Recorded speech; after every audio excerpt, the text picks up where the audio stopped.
Shalom amigo, le habla Morellosa, director es Jaime. Está escuchando el programa Derech Hashem, El Camino de Dios. Programa que llega a ustedes de parte del Ministerio es Jaime, el Ministerio del Árbol de la Vida, el árbol en que fuimos injertados. Una vez más, estamos aquí en PAB 550, como de costumbre, todos los domingos a las 7:30 de la mañana. Y hoy nos encontramos en el día 22 del mes de agosto del año 2021, que equivale al día 14 del mes de Elul del calendario 5781, de acuerdo a Gilel II.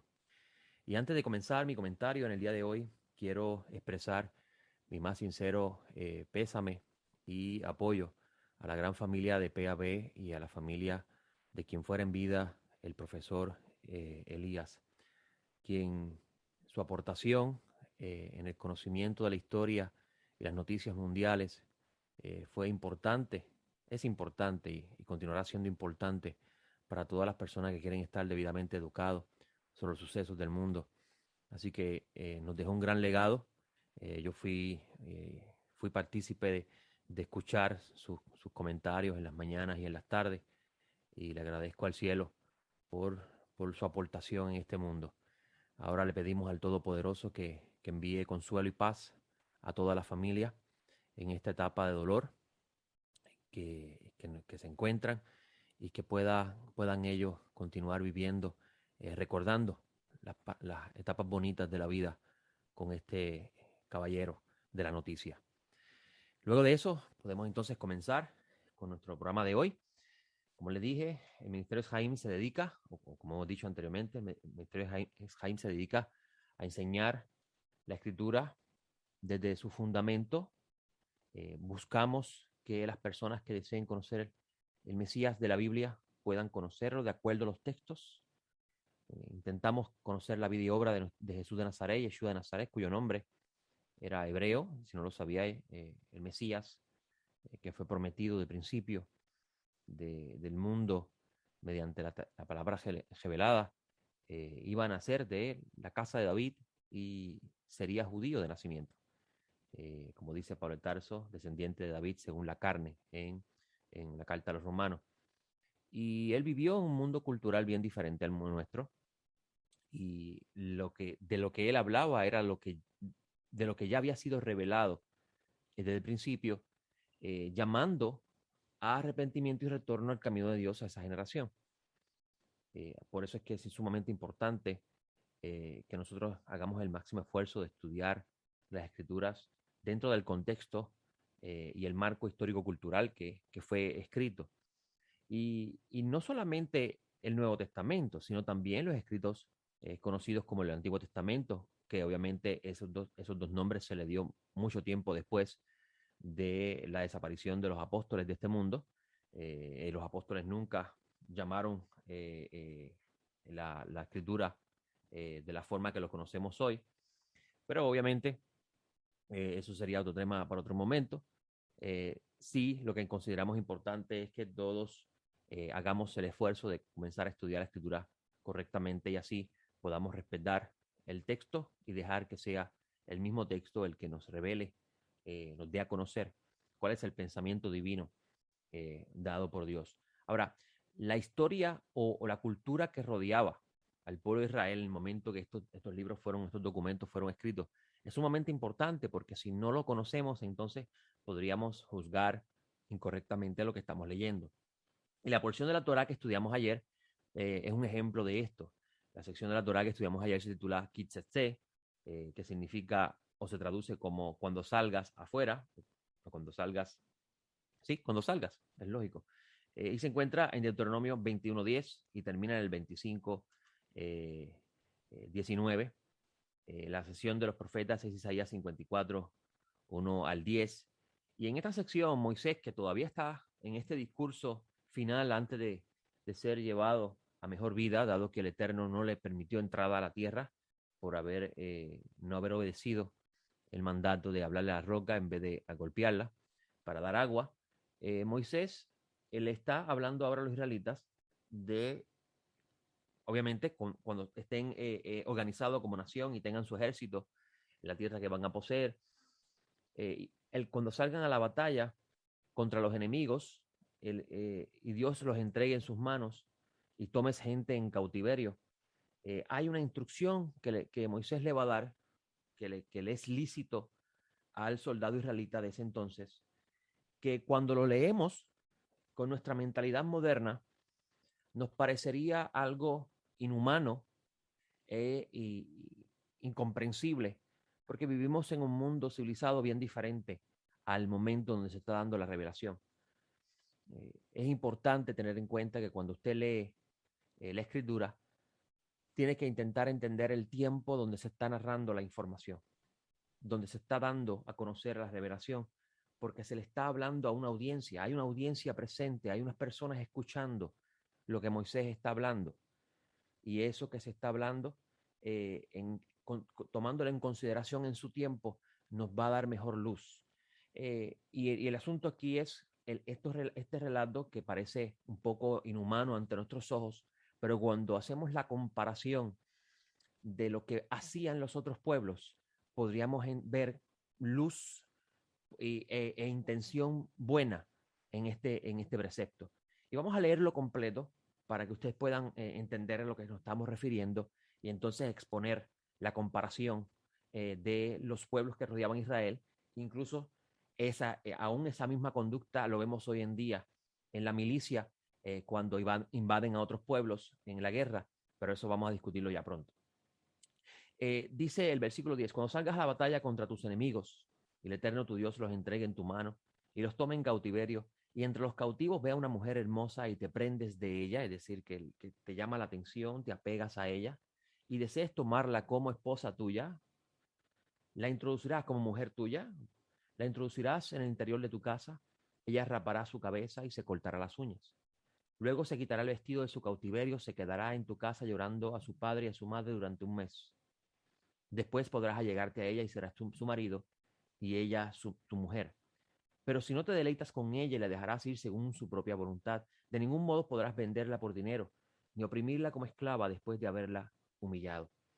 Cuando usted lee estos versículos, con la mentalidad y la realidad que usted tiene en el presente, en un mundo civilizado bien diferente al antiguo, de seguro que usted va a encontrar esto algo incorrecto, como bizarro, algo fuera de algo inmoral.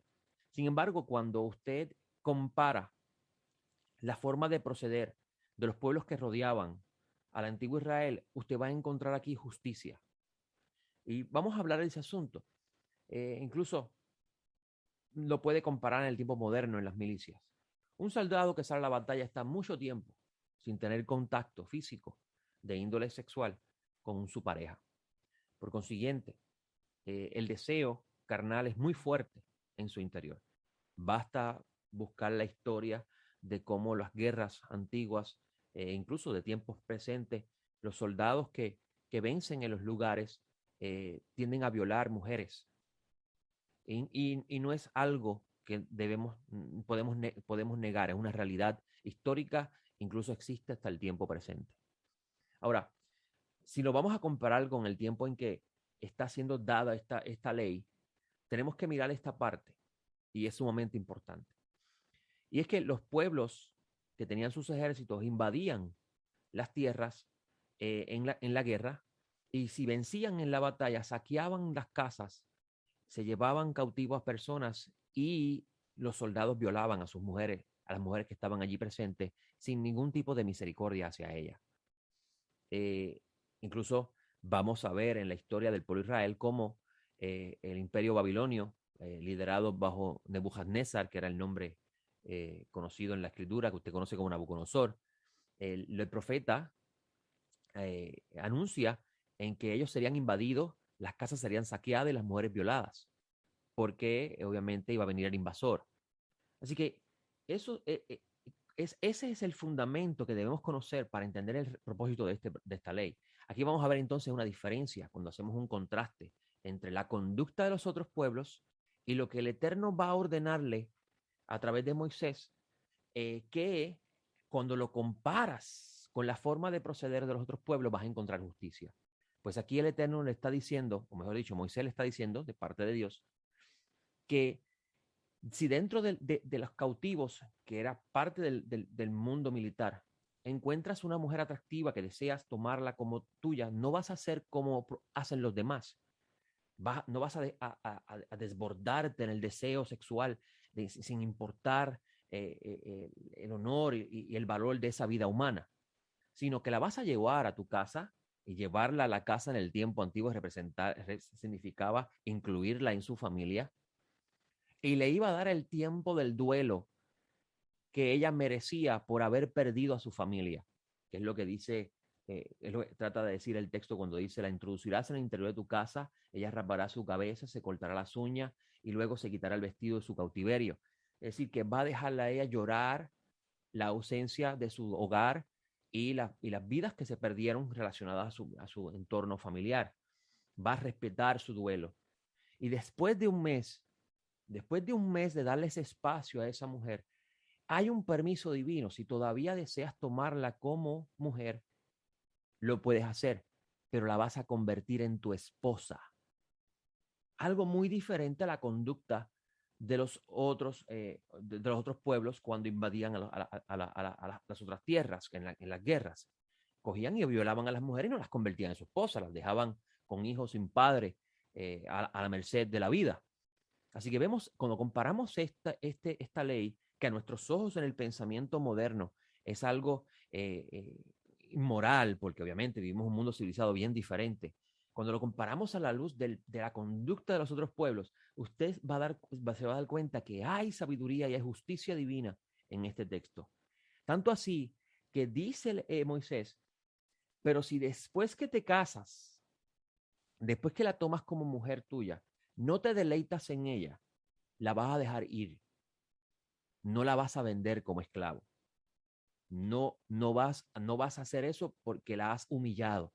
Y obviamente en el contexto del antiguo Medio Oriente, cuando una mujer pierde su virginidad, se consideraba una mujer humillada si esta no perdía su virginidad dentro del matrimonio. Así que dejarla libre sería una humillación, una ofensa hacia ella. Y había una prohibición de venderla como esclavo, cosa que hacían los otros pueblos cuando se llevaban personas cautivas. Incluso tenemos ejemplos de José, el hermano el hijo de Jacob, que fue vendido como esclavo a Egipto. Así que existía esa práctica antigua y vas a ver que este precepto prohíbe eso. Ahora, lo que nos llama la atención del texto, entre muchas cosas que encontramos, es primeramente cómo el Eterno, mediante este precepto, le va a poner un freno al deseo descontrolado del ser humano. Porque la conducta normal del pueblo antiguo, que no es normal, la escritura dice que eso no es normal, que esa acción es el resultado de la desobediencia y la entrada de la impureza en la conciencia del humano. Para que usted pueda entenderlo en lenguaje moderno, en el tiempo antiguo se le llamaba el veneno de la serpiente.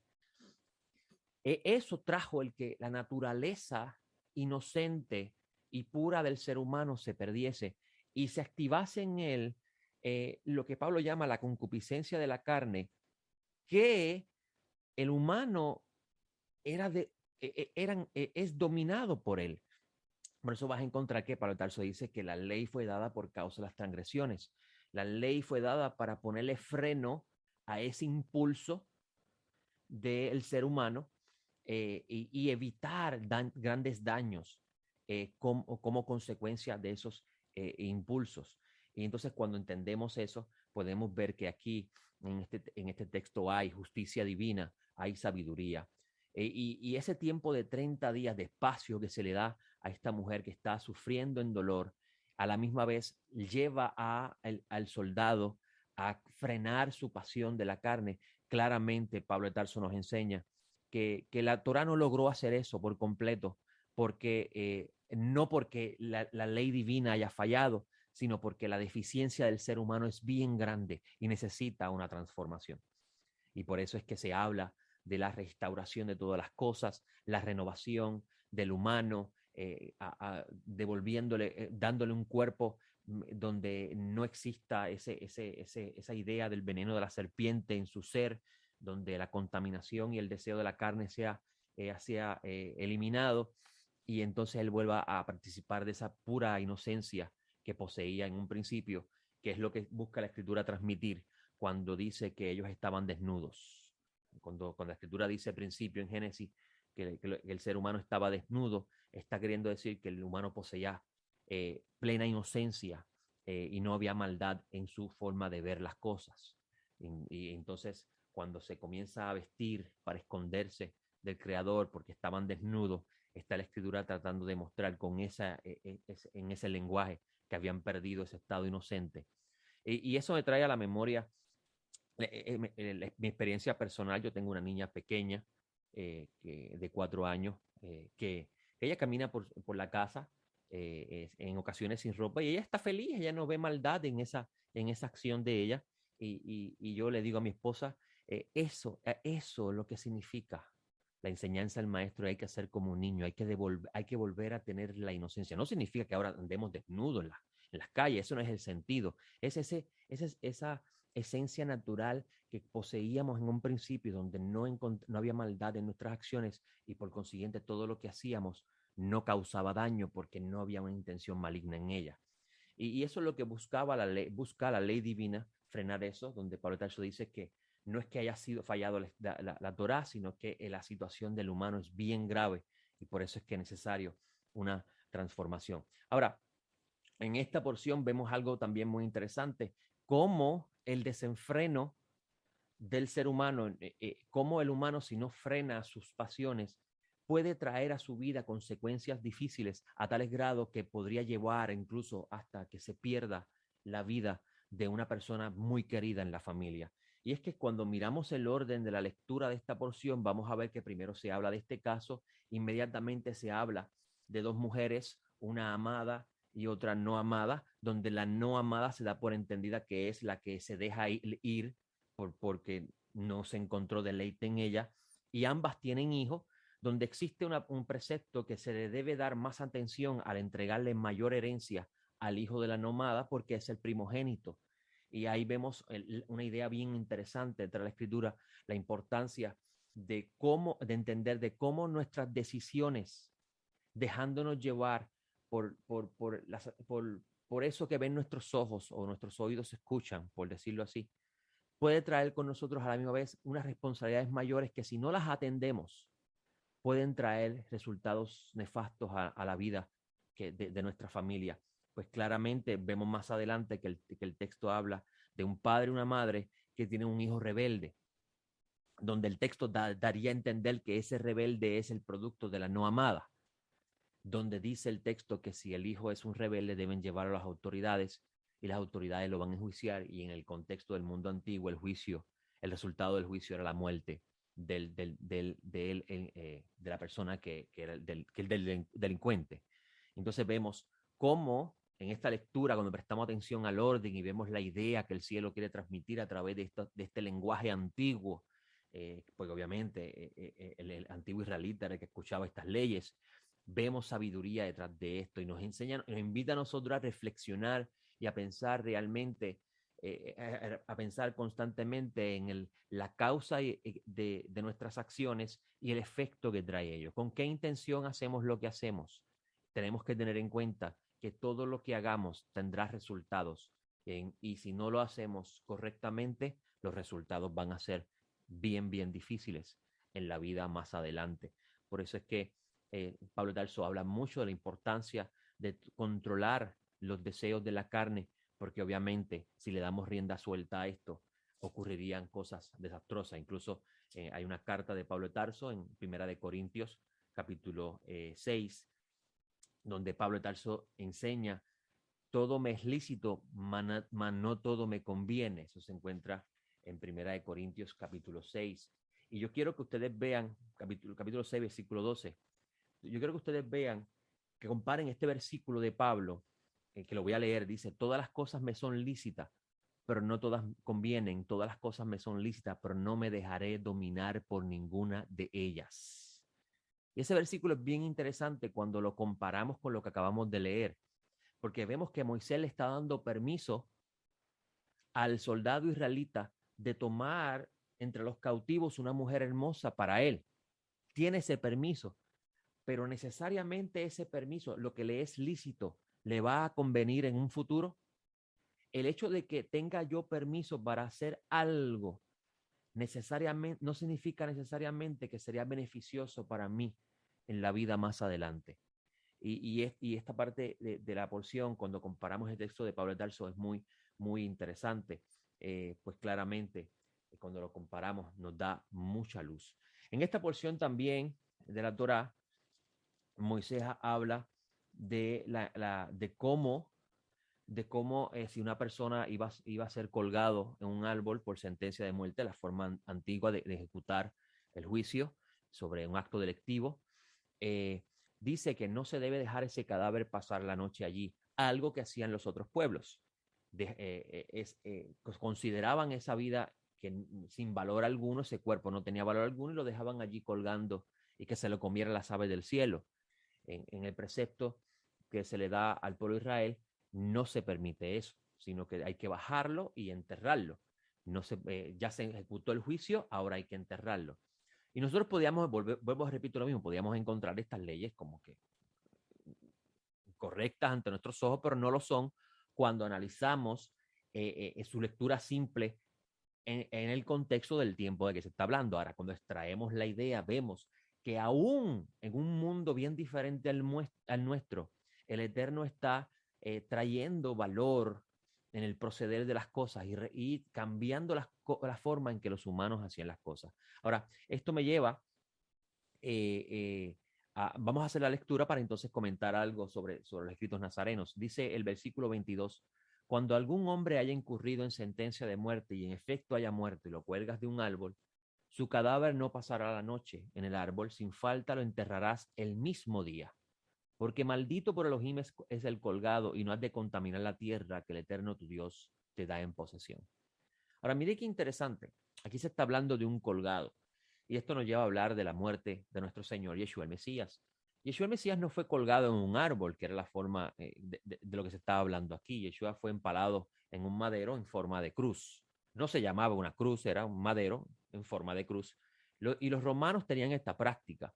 Los romanos, para disuadir a los pueblos conquistados a no rebelarse contra el dominio de estos, a toda persona que atentaba contra el imperio, los colgaban en este tipo de instrumentos en forma de una T, en forma de una T, donde lo ponían en lugares públicos donde las personas podían verlo, para que las personas vieran a estas personas empaladas y reconsideraran en sí si iban a intentar hacer lo mismo que estos que habían sido colgados hicieron.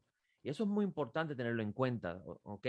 Entonces, en el caso de Yeshua el Mesías, es un poquito diferente. Lo cuelgan de la misma forma. La única diferencia es que en vez de forma de T se le añade un poco más de madera que termina como una cruz, obviamente, pero no es la intención romana de hacer una cruz, es simplemente la forma que queda, porque en la parte de arriba de ese madero colocaron una inscripción para que serviría de humillación para el pueblo. Estaban los romanos humillando al pueblo. Aquí está tu rey. Tu rey aparentaba ser una amenaza para nuestro imperio. Podía él con el César, lo podía dominar. Él sí va a vencer al César. Aquí está tu rey, míralo colgado ahí. Por eso es que le pusieron arriba el rey de los judíos. Porque incluso Juan dice que estuvo escrito, el texto estaba, la inscripción estaba escrita en hebreo, en latín y en griego. Para que todo el que lo viera, viera que aún el que ostentaba ser el rey de Israel no podía con la fuerza del imperio romano y murió. Y por eso es que vas a encontrar que luego Pablo de Tarso comienza a enseñar, incluso a los discípulos, que nadie lo pudo vencer, pues ni aún la muerte lo pudo retener, pues Dios lo levantó de entre los muertos y ahora vive para siempre, a diferencia del César, que muere y no puede volver a vivir. Y él tendría un reino que es para siempre mucho más poderoso que el de Roma, porque el imperio romano desaparecería, incluso desapareció. Así que es bien importante entender ese mundo histórico donde se construye toda esta revelación, porque entonces el sentido de las cosas que nosotros leemos, que le hemos dado un sentido religioso moderno, que es bonito, no considero incorrecto, pero si no respetamos la lectura del texto y la intención, cómo lo veía ese antiguo judío que está viendo a Jesús de Nazaret colgado en el madero, que se decía que él era el Mesías prometido, que él era el que se iba a restaurar el reino de Israel. ¿Cómo lo vería ese antiguo israelita? Debemos pensar siempre eso cuando leemos el texto, porque ese es el fundamento del mensaje que se está narrando. Si no respetamos el fundamento, entonces vamos a hacer interpretaciones muy bonitas, pero construidas en arena, porque no tienen un fundamento correcto. ¿Ok? Y en esta porción, pues se habla de esa persona que es colgada. Obviamente es muy diferente el caso de Yeshua el Mesías, pero vale la pena mencionarlos porque entonces pueden ustedes conocer cómo los romanos hacían las cosas, la intención y el propósito por el cual las hacían, cuando lo hacían, y cómo eso se convierte en la piedra fundamental para todo lo que se va a comenzar a transmitir a esa generación y a futuras generaciones cuando se contrasta, mejor dicho, se compara en la fuerza y el poderío del imperio y el César, que se consideraba a sí mismo también divino, el hijo de los dioses, en comparación a este judío que fue enterrado, muerto, pero fue levantado y vive para siempre y está sentado en lugar de poder y tiene un reino que será permanente, a diferencia del César, que muere y no es levantado y su reino desaparecerá. Así que es bien interesante cuando entiendes estas cosas, porque aprendes mucho más de las cosas que están escritas en la escritura en su contexto antiguo. Otra cosa adicional que mencioné en el día de ayer de lo que estudiamos en la porción es cómo Moisés habla aquí del permiso del divorcio, donde Yeshua, nuestro Señor, en el capítulo 19 de Mateo, explica que Moisés lo permitió por la dureza de los hombres en ese tiempo. Y ahí vamos al asunto de lo que es lícito, lo que se me es permitido. No necesariamente significa que porque Moisés lo permita, es lo que es bueno a fin de cuentas. Porque imagínese usted un hombre o una mujer casando y divorciándose, casando y divorciándose. ¿Cuántos hijos tendrá de diferentes matrimonios? ¿Cómo será la vida psicológica, la vida, el entorno emocional de ese círculo familiar? Sería completamente disfuncional, de seguro que sí. Así que no, aquí vemos cosas que tenemos ejemplos de cómo la Torá viene a dar leyes, Moisés viene a entregar leyes que van a servir como remedio para el problema fundamental que tiene el ser humano desde que comienza a tener conciencia de su existencia, y es el deseo por satisfacer su yo, que Pablo le llama la concupiscencia de la carne. Qué gran lucha tenemos, pero gracias le damos al Todopoderoso por Yeshua el Mesías, porque a través de él estas cosas cambiarán y serán mejores para siempre. Le habló el Morelloso, director es Jaime, y con el favor de Dios, la semana próxima estaremos con ustedes en otro programa más del Camino de Dios. Mientras tanto, que tengan excelente semana y que el bendito los llene de luz. Y recuerde que el Mesías regresa, espérelo, y aunque él tarde, yo seguiré esperándolo. Shalom.